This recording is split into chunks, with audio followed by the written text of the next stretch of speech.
Hey guys, Dr. Henry Cloud here. You're listening to a rebroadcast of the Dr. Cloud Show, which is my live radio program that you can find on youtube.com/Dr. Henry Cloud or facebook.com/Dr. Henry Cloud if you want to listen live or even call in. Let's take a listen. It's good to be back with you. It's been a while. I went on a little vacation and then I had to do some work, my real job. And now I get to hang out with you guys, which is it's always kind of a little bit like a vacation because we get to talk and sit around the fire. No fire today because we're in August. But anyway, that's where we are. So welcome to the program. This is a show, by the way, where we talk about life and you get to call in and you get to talk about your life or somebody else's life that's impacting your life or whatever we want to talk about in this whole, I don't know what we call this world that we hang out in, kind of, stuff like our relationships and how you're feeling, maybe depressed or anxious or addicted or trying to love somebody that is, or all that kind of stuff, shrink stuff, because that's what I do. And also, a lot of times we get into how faith affects that and all that. So here's how you do it. You call this number. Let me give you the number. It is 844-940-2774. 844-940-2774 is the number to get on the program and talk to us. And so that's what we're going to do. A couple of quick announcements. I haven't told y'all about this in a while because I haven't been here, but we have a big event coming up that you can tune into right here, live, you and me, for at least a couple of hours. Usually I go a little bit over on these things, which is kind of fun, but there's so much to talk about, right? And here's what the event is going to be on. It's called The Art of Confrontation. The Art of Confrontation, delivering the truth with love and grace. Now, why do we call it an art? Because you can't just go do this. People confront each other every single day, and it ends up in nightmare experiences. My definition of dysfunctional is it's not when we have problems. If you have problems, it basically means you are above the ground. You're still alive. Every alive person has problems and conflicts with each other because they have conflicting needs, and you want to go that way, and I want to go this way, or you step on my toe, or I step on your. That's just normal. That's not the problem. The problem is not that we have problems that need to be confronted. Here's what dysfunctional is. Dysfunction is not when you have problems. Dysfunction is when you try to address a problem and it gets bigger as a result of spending effort, the expenditure of effort into trying to make something better. When we try to make something better and it gets worse, now that's dysfunctional. And so that's why confrontation is an art and a science. In fact, we probably should have named it the art and the science of confrontation, because there is so much science to this that there are certain ways that you go into a conversation of a confrontation that we know from science and experience. And experience is a skill, and that's where the art comes into it. It's also our faith informs this. That there are ways to confront that are pretty much guaranteed to not work and maybe make things worse. And there are ways to confront that have the best chance of working and getting a good outcome. And that's what we're going to be talking about. What we know from science and what we know from experience and what we know from the direction that God gives us, because he did design all this stuff, right? So here's how you sign up. It's coming up September 28th. And guess what? That's when it's coming up. That's when I'm going to do it. And if you have something better to do that evening, which, hey, you might. I hope you do. Because if you sign up, you can watch it the next morning or the next day or a week later or whenever, or many, many times after that. That's the beauty of this thing we call the worldwide internet. We can do these things and you can come back on, stream it. So here's how you sign up. Go to boundaries.me/confront. Boundaries.me/confront to get on there. And by the way, while you're there, check out boundaries.me. Check out boundaries.me. I was speaking to a big group of human resources professionals and business owners yesterday, actually. And so many of the topics, we deal in life and in work, and, so many things that spill over into work are things in people's personal lives that, the issues that we talk about professionally, like these people have to deal with every day and like you have to deal with at work or in your personal life. Boundaries.me is a platform that has over 90 courses on there for a little more than the price of a cup of coffee every month. Skip an expensive cup of coffee and another couple of dollars, I guess. And you get a whole month of this, and you can watch them as many, many, many, many, many times as you want and use them. It's all the stuff, the relational stuff, the emotional stuff, the reaching your goals, the how to deal with difficult people. It's all on there on boundaries.me. So go there today, become a subscriber. You get a free couple of weeks to become a subscriber and look at it. If you don't like it, you don't like it. But while you're there, sign up for the Art of Confrontation, because that will be a fun time together.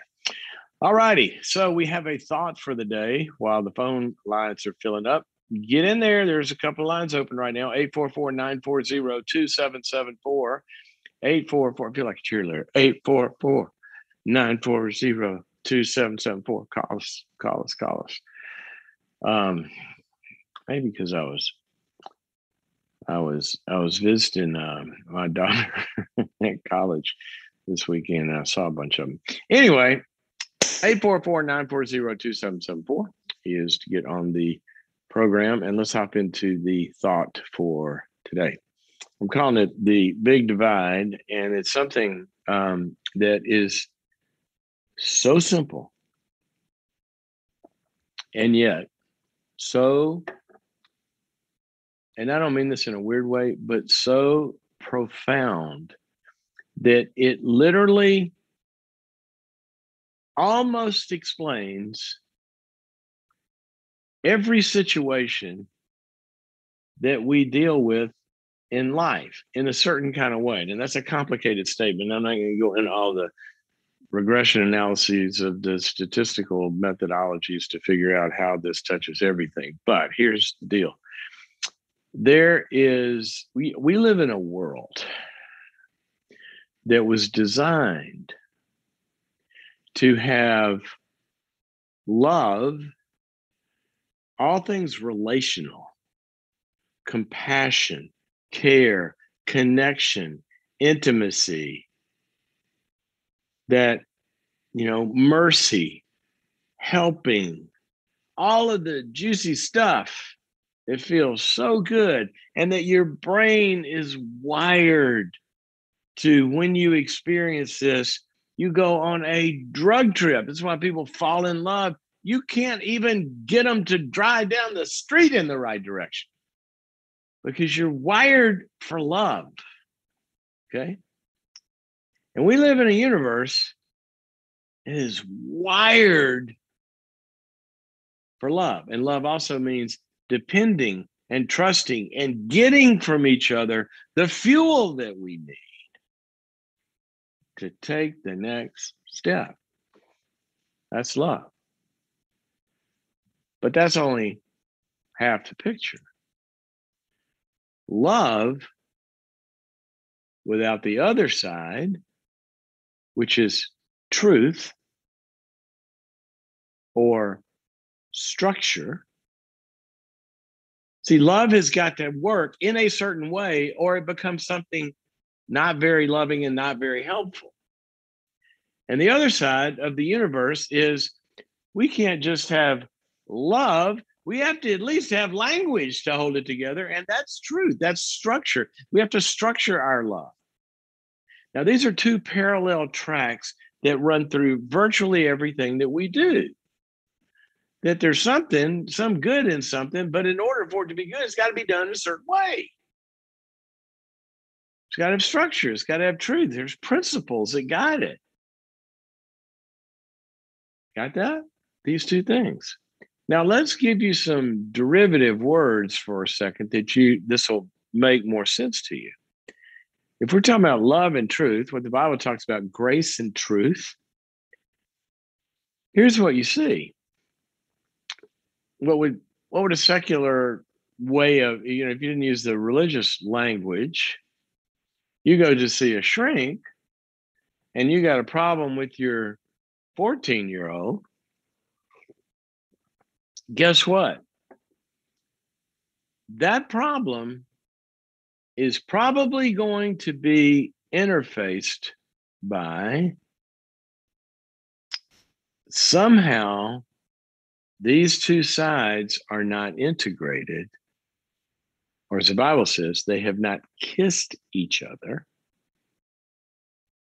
And the shrink is going to say to you, well, we need to get some, watch these two things, we need to get some love and limits coming together.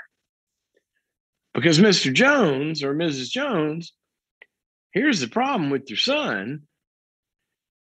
You're loving him and loving him and loving him, but he has no limits. He has no structure. He has no truth that he's got to live up to and be required, have some expectations in the midst of this love. So see, the universe is imbalanced and out of balance in this relationship. It's imbalanced. And so the kid's kind of going nuts because he doesn't have enough structure. Or, this is what the shrink might say to you, Mr. Jones, I know you love your son, but there's not a lot in there that's going to help him to feel that, because all you ever talk about is the rules and how he's screwing up and the expectations and this side of the world, how he's failing, not living up. Well, kids need boundaries. Yeah, they do. But as science tells us and as the Bible tells us, fathers, do not exasperate your children with anger or cause them to become disheartened because you're too harsh. So we don't want to be enablers and we don't want to be critical, judgmental. What we want to do, what we want to strive for in all of life is what one of my favorite verses says, and it's in Psalm something. I'm going to guess it's 85, but it might be Psalm 68. It's in a psalm that has double digits. How about that? Here's what it says. It says that righteousness and mercy. See, there are a lot of different words for this, these two things. Mercy, kindness, grace, love, and then the righteousness, and, truth, and all this kind of stuff. It says that these two in God, they have met. Indeed, they have kissed. See, they're not in conflict. You don't kiss somebody that you're in conflict with, do you? No, you kiss somebody that you are embracing and want to join. And see, what happens is a lot of times in relationships, you take an enabling relationship with an addict, and somebody wants to kiss that addict and they love them. But to set some limits and say, you got to get sober, you can't live here, that's to add the truth. And they go to kiss that and they can't kiss it because they're in conflict with putting those together. But then what happens? The addict comes home drunk and all of a sudden, you switch over to the other side. I can't believe you're drinking again. I told you. And now we're all truth and there's no love in there. And the truth is unusable when it does not have love. That's why the Bible says that the law, which was right, was useless, as Paul says, powerless to help us change. And it says the law was given through Moses. Well, how'd that work out? Moses came off the hill with a diet. And we know the research on diets. He said, eat this and don't eat this. Do these things, don't do these things. Well, there you go. Didn't work too well. But then Paul says, while that was useless, that this gospel of grace is what has the power. And one of my favorite verses says in John 1 that the law was given through Moses, but grace and truth were realized. They kissed each other. They came together in Jesus Christ. He was the picture of both. He would say to someone caught in adultery, neither do I condemn you. And don't go keep doing that. See, that's love and limits coming together. And that love is going to motivate and change us and help us get our act together. An addict goes to a recovery group and they walk in and people are going to go, I can't believe you're drunk. What's wrong with you? Don't you love your family? No, he walks in or she walks in and says, hi, I'm Sally or I'm Jim. They go, hey, Sally. Hey, Jim. Good to have you here. That's the embracing of the love side. And then they work some steps that are the embracing of the truth side and having a moral inventory in the midst of this love. So, kind of good thing here. Think about this love and limits going together. How about for you? If I lived inside your head, which might be a lot better than the one I live in, if you got, if any of you are inviting me, there are days I'd much rather live in yours. But if I lived inside your head and I watched the conversation going on there, when you don't meet the expectation, do you give yourself input about how you're doing with love? Or are love and limits, grace and truth really divided? How do you do it? You know what's going to happen to your head? If all you got is critical voices in there and there's no love, your head's going to kind of not do so well. It's going to generate stuff that psychologists call depression. It's going to generate anticipatory failure that psychologists call anxiety. But then, maybe I'm hanging around in your head and all I see in there is excuses and enabling, and it's not that big a deal. It's somebody else's fault. And you're kind of letting yourself off the hook with no limits whatsoever. That doesn't end well either. See, the only way life works is when we put these two together. So just go through your day internally, and as you address others, don't be on one side of the fence. Take the fence down and make the whole yard 1 yard of an integrated life where you have values, but you live those values out in a loving way. And when I said this is going to touch every single part of life, just go read the newspaper any given day. And what are you going to see? You're going to see one side saying, we need to be tougher on these people. You're going to be on the other side, hear the other side saying, we need to give more. We need to love more. Well, we can't afford that. Well, don't we care? And you see it with parents. He or she knows more rules. Well, it's a sensitive kid and his big brother's not being nice to him and we need to cut him some slack. When a company, we got to cut budgets. Well, we can't have any layoffs. Well, we won't survive. Well, but what about every single context of life is always going to somehow kind of get us to struggle with reality and being loving in reality, and also bringing reality the way that we love. To structure love, for example.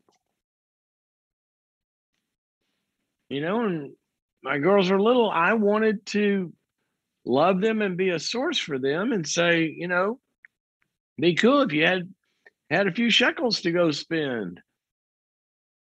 Thank you, Daddy. Give me some money. I go, well, I'm going to give it to you, sort of. But you got to learn where money comes from. You know where it comes from? It's not the trees. Doesn't come from Daddy. Money comes from work. That's where it comes from. A source of good things. You can say that's on the loving side of the equation. Work, that's an expectation. Yeah, pretty much anything of value has a cost to it. Life's double ledger. That's the best thing I got out of being an accounting major before I switched to psychology. But I found out, there's no good thing in life that doesn't cost something. If you got a bunch of expenses and you're not getting anything good out of it, then you've got a losing proposition, and that's bad business. If you find one that you can have profits and that doesn't cost you anything to get to those profits, then I think you got a trust fund. That's what you have. You don't have a business. See, both sides of these things are going to come in. And what I used to tell the girls is, I want you to have money, and here's your chores or whatever, and you get paid for that. And if you don't do them, you don't. And things always have to be equal, right? See, it just enters every area of life. And when you're talking about having a relationship, it gets pretty important to love whoever your significant other, whoever that is, whether you're dating or married or friendship or extended family. But if we have love that is not structured, in other words, if you love somebody and there are no expectations in the relationship, I don't mean expectations for the love. Don't get me wrong. Both of those have to always be present. The love is not conditional. The love has got to be integrated with. So if I love you, I also have expectations. No, you can't talk to me like that. Or if you do, I'll go somewhere else. I want to help you. If I help you, I'm expecting you to spend that on school books and not on drugs. Or that doesn't feel good when you talk to me that way. I would like for you to speak to me in a different way. See, that makes love work. If we don't have the expectations and the truth that structures the way that we love, then the love will break down. Just like when you drive a car and you don't do it according to the manual, it is not going to go well. Well, love has to be done in certain ways. Now, as a person of faith, I can tell you what I believe. I believe that those are wired into the universe. That's why codependents get resentful, people.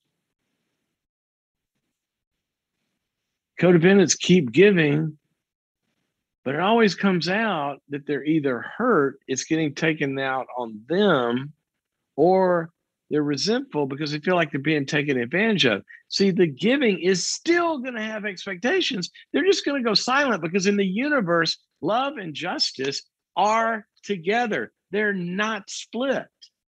And we can't ever get away from that. The question is, are we going to align ourselves with it or not? We can't cheat. And you can't be harsh and have expectations and criticize people and expect for love to thrive. The love is going to go poisoned. It'll still be there because the need will still be there. And the need is so great in that relationship that the person will begin to feel let down, betrayed, abused, and abandoned. And if there were no love, you couldn't feel that stuff. So you can't ever get away from it, can you? See, if somebody's critical to me that I don't give a what about, I don't feel abandoned. I don't feel hurt unless I got a trigger somewhere. I look at them and go, dude, sorry you're having a bad day. But if it's somebody I need and I'm attached to and I love, and they're critical and they come at me with no love, then I get hurt. See, that's the love side. still there, but being poisoned. So if you want things to work, here's my suggestion. Get on the right side of the laws of the universe, and they will work for you. You can fly. If you're an engineer and you know the laws of physics, you can build a plane in a certain way that when you do that, it rises because you understand the laws of physics. You can build it that negate the laws of physics and do that and it dives. Do you want to soar? Of course we do. But we got a problem. A lot of times we have a conflict between these two. We can't kiss them, as I said earlier. See, love and limits, grace and truth, righteousness and mercy have to kiss each other. They got to be pals inside of us. And if we're divided, I feel bad when I confront somebody. Or I get so angry when I confront somebody, I don't show love. See, they're not kissing, are they? And they've got to start by kissing inside of us, and then they can flow outward. So that's a little tip for today. Get love and limits to be friends. Your life will go better. All righty, let's talk to Cole, who is joining us from Instagram. By the way, you can see the program, hear the program, Instagram, YouTube, Facebook, also as a podcast for when you're working out or whatever it is you do driving in your car. You can download it wherever you get your podcasts on boundaries.me. Cole, welcome to the Dr. Cloud Show. Hey, thanks for having me. Sure. How can I help? Yeah, just a quick backstory. My parents recently I just found out that my mom was having an affair with my dad's best friend. Oh, no. And this is 3 weeks ago today. It came out, 3 weeks ago today. And the little backstory, when I was going into my freshman year of high school, my dad was kind of exposed for living a double life himself. And in the mess of all that, I found out that again, when I was a baby, my mom had an affair with my dad's best friend then. The same best friend? And just different. Different best friend. Yeah. Wow. Cool. How old are you? How old are you? I just turned 30. 30. Okay. Wow. This pattern has been around your family for a long time. Yeah. It's been. And they were still together? Yeah. So after the 2005 incident with my dad, there was about a 1.5 to 2 year separation process. And from what I thought, God had done a pretty miraculous work, just through counseling, through a lot of things. And this one caught us off guard. Family of faith, very, very close. Wow. Okay, so how can I help you? It's got to be pretty tough for you, right? It is. I'm caught in the tension between, working on the forgiveness in my heart with my mom, and then also, trying to be wise and give space and time. I guess the overall question that I have is when it comes to my parents, what they're going to do is up in the air. I don't know how they're going to fix this. But how do I balance helping when I can, and then also just working on me? When does helping and encouraging and being there become unhealthy for me in my process? What are you?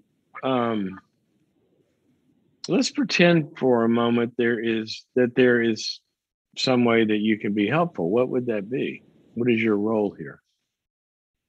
Well, to be honest, unfortunately, I'm in a lot of ways a little bit of the emotional support. And right now, for my dad. And right now, both my brothers and myself have kind of been that. And I've encouraged my dad to go outside of us, to Yeah. pastors and counselors. Yeah. But still, my mom is left and living elsewhere right now with her mother, and So he's has a your bit of a dad, roller in coaster. the way that you're painting the picture of your dad's landscape in his life, does he not have a small group of men that he's close to that sustain him and help him in life before He this is, happened?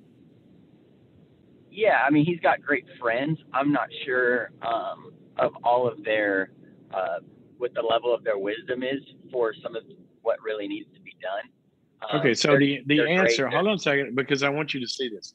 The answer to my question is a flat no,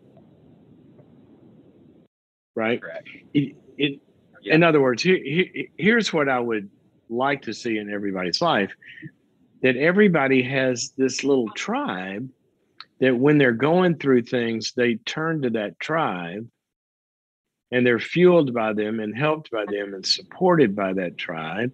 And that would be the place for him that would be a safety net that he would fall into. And what you're saying is he's got people around him, but whether or not that dynamic is ongoing is doesn't look like it is. So in that vacuum, then you're feeling like you're the one that kind of has to hold him up. Is that right? Yes, my brothers and myself. Okay. All right. So uh who's holding you guys up? Well, I'm in the process of trying to find counseling myself, but I've reached out to my pastor, and you That's know, good. it's it's kind of a day by day, moment by moment process. Still, as things come out, it's like one Yeah. day is different than the other, and you don't know. Um, so I guess I have resources that I'm working on. I'm just constantly in the tension of like, when do I start the healing process of confrontation with my mom? We haven't spoke. I haven't been ready to. Has And she you tried? know, she did. She reached out, and for both of my brothers, I kind of let her know we're not at a place that we're ready to do that, especially while we're figuring things out. Even practically with my dad, as far as living and just the mess that has been created. Yeah. Okay. So So what, how can I help? Give me the question. And first of all, Cole, I really feel for you so many different ways. You've had a rocky road in this bumpy family that's gone through this a few times. And so you get yeah, disillusioned for the first events, but then they put it back together, which gives you a lot of hope, and you're believing in reconciliation and people going down a different path. Excuse me. And then that gets disappointed. And so that's kind of it's a double whammy. You've lost the original cohesiveness of parents, but then you've kind of lost or been dinged a little bit in the in the yeah, experience that things can be turned around. It's like a double hit, and I'm sorry for you. yeah. No, I appreciate that. I guess my question would be twofold. First would just be this: like, what are the steps that I can take to begin to grow or continue to grow and heal from some of this outside Yeah. of whatever happens with them? Like, what can I do Okay. as an individual? All right. Great question. Great question. And that is an easy one in one sense because you have 100% control of that. Who they are Yeah, does not affect what you do with this, right? And so I would start, Cole, with I would start with what I suggested or was asking you about your father. I would want the number one thing that you are doing, the number one thing is I would want you to put your team together. And that team, I would want to have certain kind of positions on it, just like you put a football team together, right? You said you're going to have a counselor yeah, on that team. Okay. I would have a regular support group. And what I mean by support group is, just whatever that group's made of, of this handful of people that y'all are there and you've covenanted together to go through this life together. It doesn't even have to be all of them, don't have to even be all of your closest friends. A support group's got a particular function, and you support each other, and that's where you're open and honest and you're loved and you're supported, but there's some wisdom there. There's a lot of different ways to do that. That can be professional, or you guys do it on your own. And then from there, I would want you, with your counselor, I would want you to begin to ask this question: what are the patterns that existed in my family that I don't want to repeat? Because they can't have this happen more than once and sustained over time if there weren't some dysfunctional patterns in that relationship. Yep. And I would want you to kind of learn those. And then the third thing is, I would want your counselor to help you with, okay, given that that's the family that I grew up in, how did I have to get bent in order to fit in this family, right? You know, when you're in a funky suit, you got to bend your arm to make it come through the pocket hole. And so you can't be all of yourself, where grace and truth, like I was talking about earlier, are balanced. And then, of course, there's the grief part of this. And so that's where I would start. I'd go do those things. Okay. And I would just say I haven't fit in a lot of ways some of the dysfunctions, and it's been a difficult position because I saw a lot of the dysfunctions, but I'm still a son. I wasn't trying to be a pastor, but exactly. And that's getting to that second. Well, that's the second part of this that you sort of implied. Not only what do you need to do to heal, but what kind of stance do you take towards them? And did you happen to hear the first part of the show when I was talking about the grace and truth being together? I was in and out with the host. Okay. All right. So some of it. So we'll post this, when the show's over, it gets posted. I want you to go back and listen to that first segment and kind of use that as your anchor. Because when you're talking to your mom, what did Jesus do with the woman caught in adultery? Neither do I condemn you. Mom, I hate this. It hurts. It hurts me, but I forgive you, right? But it's not okay, and don't do this anymore. And what are you going to do, Mom, to deal with this and face your life? In other words, you're doing both. And you're going to find ways that when you're with her, you're going to kind of feel like you get pushed off the dime. She's going to want to blame him and not hear the truth, or she's going to just be down on herself and not feel accepted and forgiven. And I think that's probably a good anchor for you to kind of think on as you deal with both of them. Like your dad needs some truth, man. Dad, we can't be the ones that heal you of this. You got to get somebody objective outside of the family. You need a therapist or a pastor or something. And so just put those together in every conversation or near every conversation. And I think that'll help guide you. Okay. Can I ask one more quick question? Yeah, if it's quick, I got to get to another caller. But before I do that, Cole, my hat's off to you for facing this head on like a real adult. And way to go. Thank you. Yeah, my last question would just be, a boundary that I feel like for myself. I had found out yesterday that my mom was still in communication with this man. And that made it very difficult to even want to have a conversation with her. And so, of course, I don't know when that timing comes, or if it's wrong for me to say, if you're in communication with him, then you're out of communication with me. Nothing wrong with that. I mean, there's no right or wrong answer here. What's important is that, when you get on an airplane and they say when the oxygen mask drops, put yours on first and then you can help somebody else. Yeah. I want you putting your oxygen mask on first. So whenever you're talking to her, you need to be making sure that you're not getting triggered, re-injured, hurt again and all that. That you've got your healing going on. And that may take some time and space. For most people, it does. Yeah. Okay. But then the question is, whatever you say to her, you're thinking through strategically, what's going to be helpful? So there, I can think of a number of options, and don't know which one's right because I don't know her. But one of them is exactly what you said. Mom, I want to be in a relationship with you, but look, right now you're choosing the affair, over the family. So if that's your choice, then you can stay in it, and when you're done with it, then we're here. Okay. Yeah. Yeah. That's the part. Or you could say, I'll be glad to talk to you, but I'm not going to talk to you about anything except how and when you're going to stop doing this. Yeah. So that's another kind of little shade of difference. Yeah, I'm going to talk to you, but all we're going to talk about is how you're going to get better and and when you're going to stop talking to this guy. I'm not going to talk about anything else. Yeah.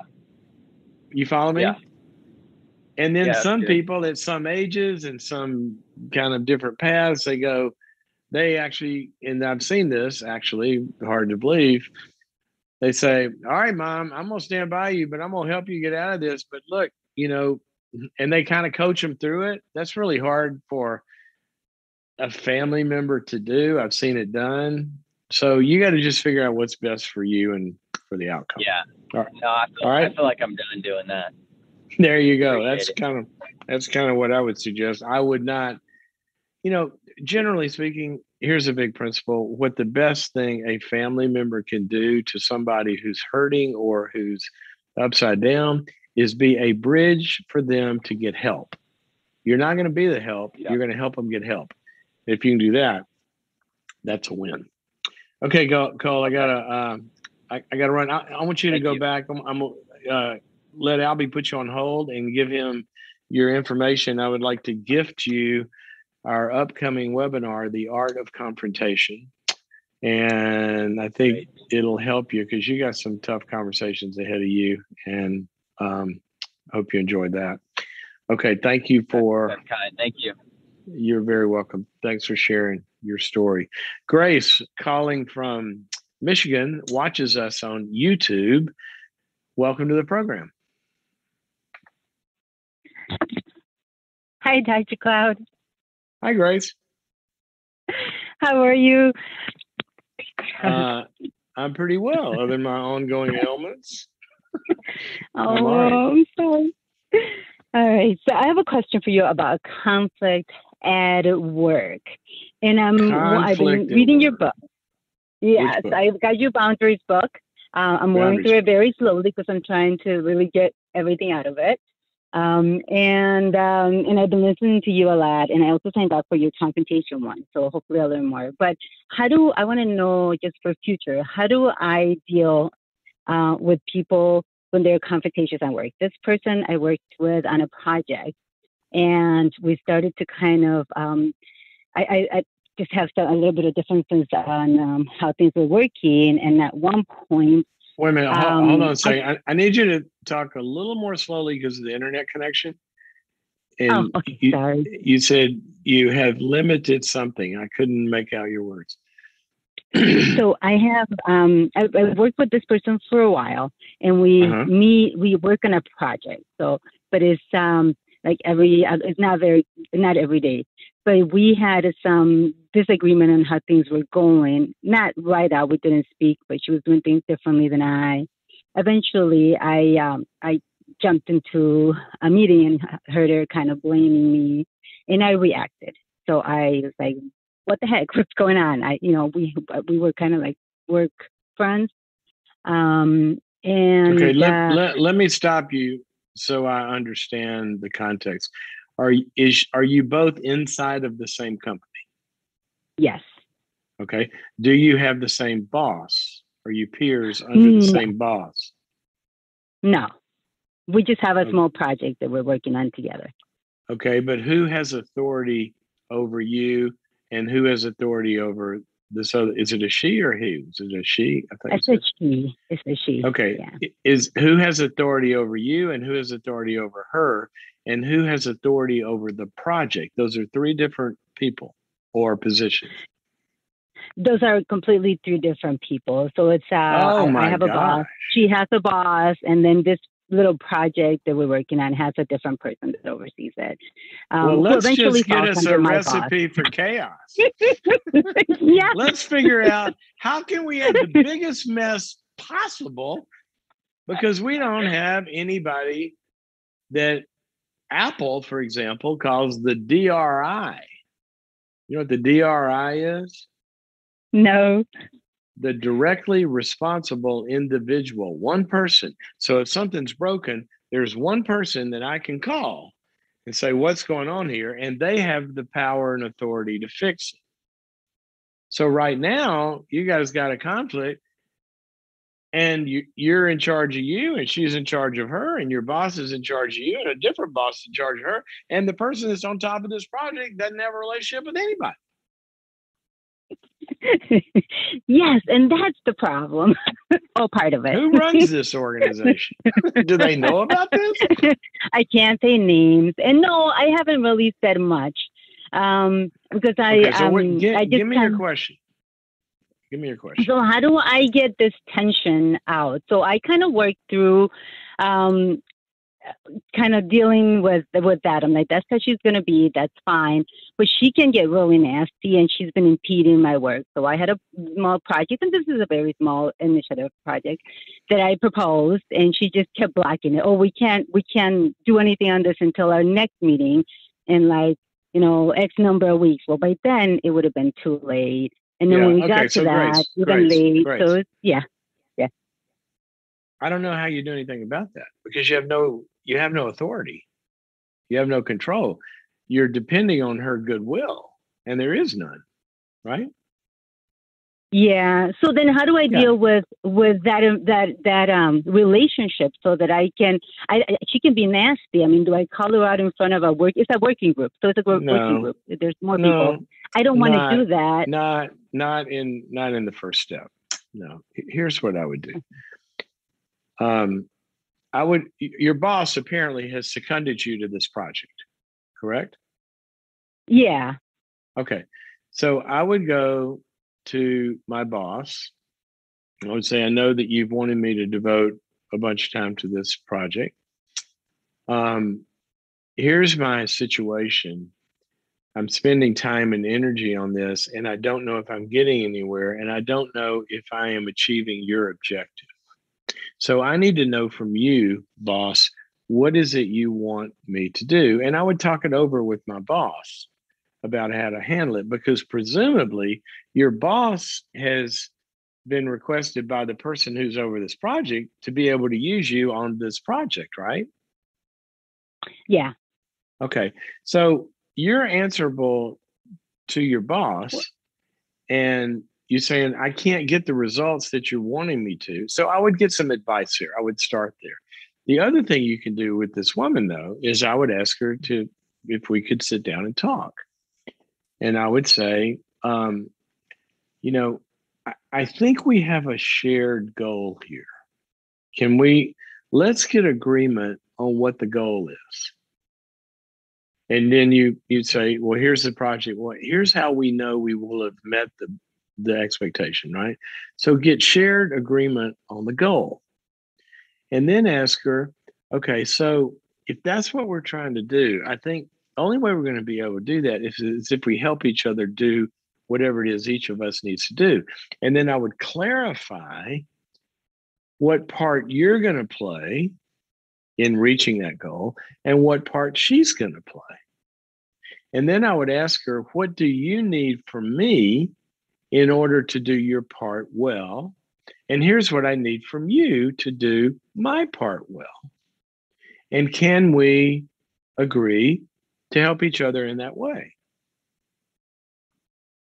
And see where it goes. And then if that breaks down, then I'd say, well, you know what? We're hitting a logjam here. We need to go talk to the person that's over the project, because we're not really getting this done. That's probably the way I would approach it. Okay. So I tried to reach out to her. I sent her a text first and say, hey, we're supposed to be lifting each other up, not breaking each other down, and try to kind of reach out to her. She didn't respond. And I tried to get together for her with coffee, and she just didn't have time and then canceled. And then she wanted to meet with one other person. So, and I didn't want to do that. So I declined. Yeah, I would, then you've tried to do that. What I would do is I'd say, okay, then I don't know what else to do. And I have to think about this, but I'd probably tell her, I don't know what else to do. So I'm going to ask for a meeting with the person that's over the project and the two of us so they can help us. And then I wouldn't talk to her apart from the person that's over the project. And it's their responsibility to help you get through this. But this is a mess. Yeah. It's kind of what happens a lot of times in what they call a matrix. But, you have to have a lot of high trust. So is there a way to deal with people that are like that? I mean, she's like very snappy, very mean, intentionally. She'll be like really nice to one person, and she'll get to me and be like really mean. As once things kind of got out of hand. How do you react to those people in the situation? Here's how you do it. You sign up for the Art of Confrontation on September 28th, and I'm going to gift you. I did. Oh. You did. All right, then I did already. I can't wait for it. You already signed up. I'm gonna give you one of the other workshops because we got a bunch of them, and we'll give you that one. But basically, one of my favorite proverbs says, "Do not confront a mocker, lest you incur insults upon yourself." Okay, so if you're trying to get somebody to hear you, and all they're doing is reacting and being defensive and all that kind of stuff, then confrontation is really not working. In fact, the Bible says don't even do it. Now, here's what we can do. You can try to go in with taking the first step of listening and being curious. Saying, we talked about this, it didn't work out so well. Can you help me understand what the issue is you have with me and what we're trying to do? And you can try to listen and see.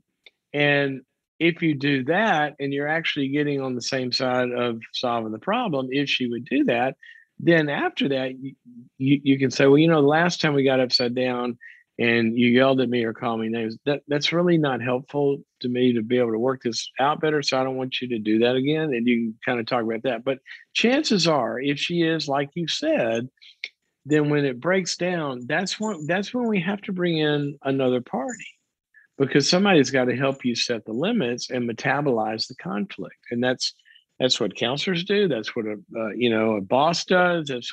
Because the two of you, she's reacting to you and she's not going to take it from you. So that's probably, a quick little tip. I would try that. I'd listen and be curious. I just want to understand where you're coming from, how it can help you, and see what happens. What do you need me to do differently?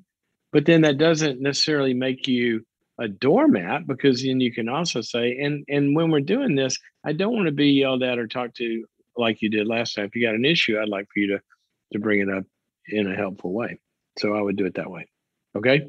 And if she does do that, then do I confront her in front of the group, or do I let her go and then do private again? Because I've let her go a lot already. And you're not. Grace. Somehow I'm not communicating. I said you try it private. Okay. And if that breaks down, you don't do it in front of the group, because they're not part of the solving the problem team. You get a second or third person in there who may or may not be in the group, but you're there. They're working with you. You're not just doing this to her in front of an audience. Those are very different dynamics. Very different dynamics. You're gonna expose her in front of other people and she's gonna probably react strongly to that. So you get somebody that is with you to try to solve the problem and be helpful, not who's just an audience that now we've screwed up her relationships with other people. That's not helpful. Okay. All right. I got it. I will do that. Okay. All right. Thank you. And you're going to get a free webinar, whichever one you choose. Albie will help you through that. Okay, let's, where are we?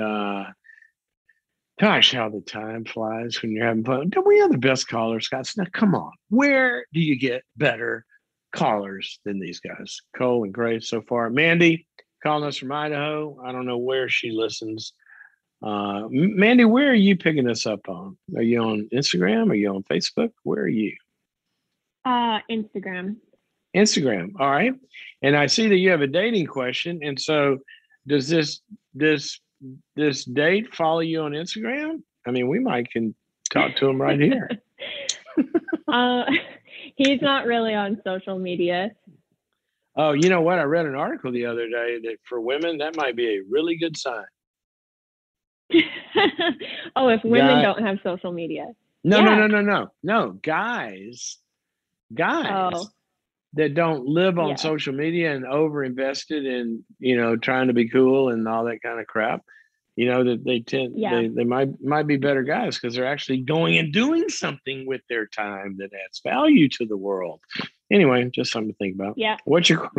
Tell me what's going on. So him and I have known each other for a month, and we started dating, gave it the boyfriend-girlfriend title a little over a week ago.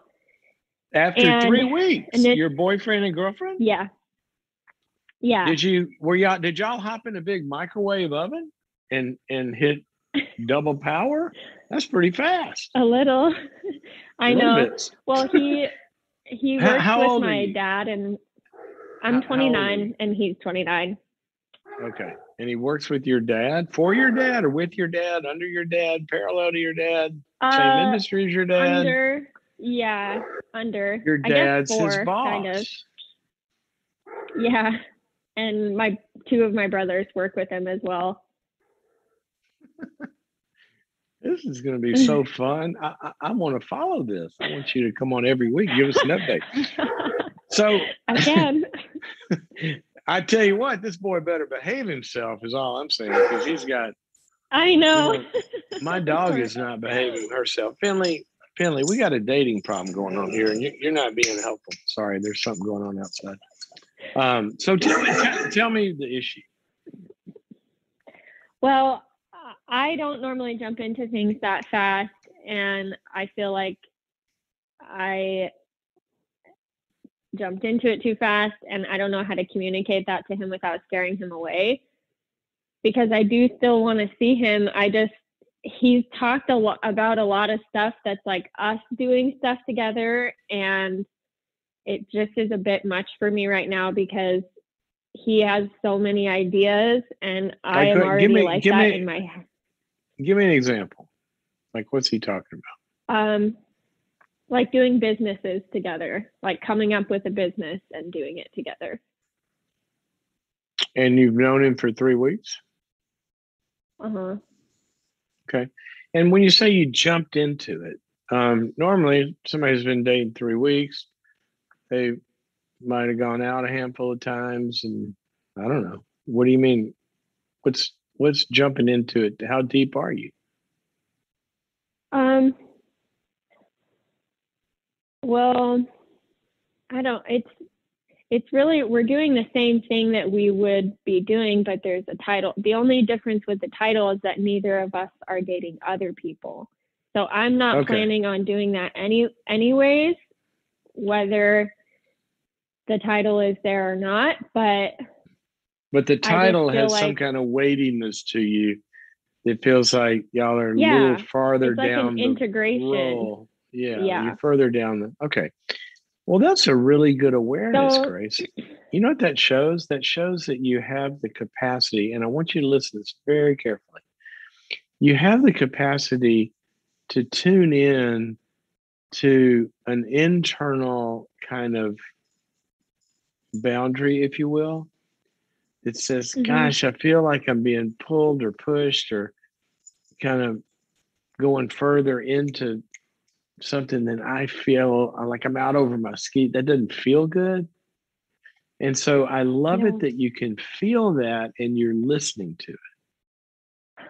Thank you. Now, it's really important. And I don't want you to go past that. Whenever we go past what we feel comfortable with, that's usually when bad things happen. Now, I don't mean comfortable in a good way. You know, that's how we grow. But I'm talking about something that you don't feel comfortable with because you feel like there's something wrong with it. Not that he's wrong, but going further than where you are is wrong. And you're listening to that. So can we show her some bubbles on Instagram? That's where she is. Shoot those little bubbles up, people. Yeah. All right. So what's the question? You don't want to scare him away? Yeah. I talked to him last night about the business thing, and I was like, hey, it feels kind of overwhelming that you're talking about all these things because it's only been a week. and he apologized and said he won't do it anymore. So yeah, so that feels a little bit better. I think the last